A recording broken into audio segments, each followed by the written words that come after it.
snaps.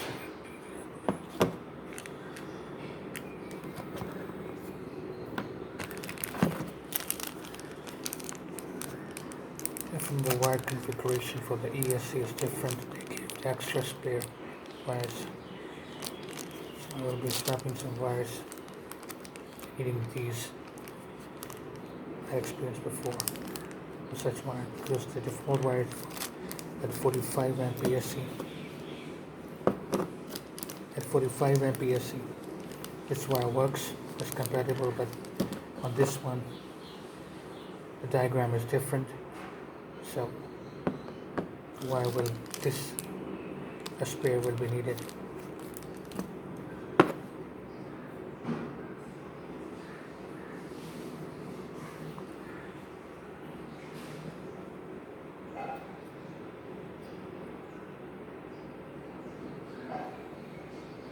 This is for my F80 Pro brushless motor.